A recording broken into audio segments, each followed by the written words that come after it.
Psalm 7 opens with David fleeing to God as his only refuge while facing false accusations and hostile enemies. The psalm moves from desperate appeal to confident assurance that God sees the truth and acts with perfect justice. The passage reveals not only God's righteousness, but also the believer's security in the midst of condemnation and opposition. David begins by declaring that the Lord is his place of safety. He does not trust in his own innocence as the basis for acceptance before God. Rather, he runs to the Lord himself for deliverance. The language of refuge points to dependence rather than self-defense. Even when surrounded by slander and threats, the faithful are invited to rest in the protection of God instead of striving to establish their own righteousness before men.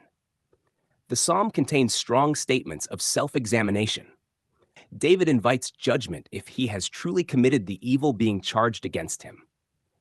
This reflects a heart willing to stand in the light of truth. Yet the greater movement of the psalm points beyond human performance to divine vindication. The believer's confidence ultimately rests not in flawless behavior, but in the God who knows the heart completely. As David cries out for God to arise in judgment, the imagery presents the Lord as the righteous king seated above the nations. God is not passive toward evil. He sees violence, deceit, oppression, and falsehood, and he responds according to truth. The psalm emphasizes that divine judgment is not arbitrary anger, but the expression of perfect justice.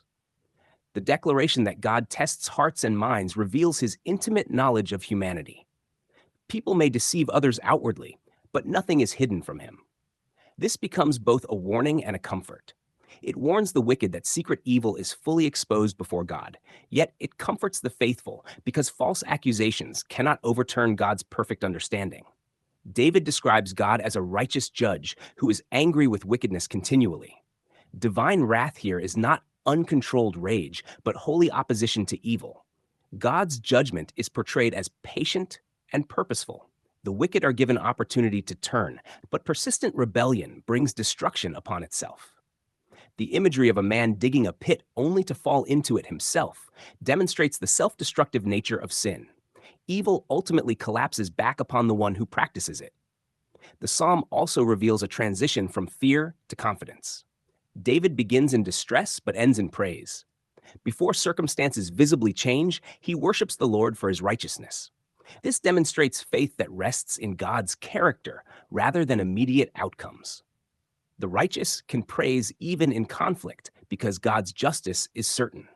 The passage also points toward the greater reality of deliverance accomplished through the Messiah. The faithful are rescued not by their own merit, but by the righteousness God provides. Accusation, condemnation, and hostile judgment lose their ultimate power because God himself becomes the defender of his people. The believer stands secure because salvation rests in divine grace rather than human achievement. The theme of judgment in the psalm also carries covenantal significance. God's vindication of his people and his judgment against persecutors reveal his faithfulness to his promises. The downfall of the wicked is not merely personal revenge, but the triumph of God's righteous kingdom over opposition. By the conclusion of Psalm 7, David's focus is no longer centered on his enemies, but on the Lord's righteousness. Worship becomes the final response. The psalm teaches that peace is found not through controlling circumstances or silencing every accuser, but through trusting the righteous judge who sees all things and faithfully defends his people.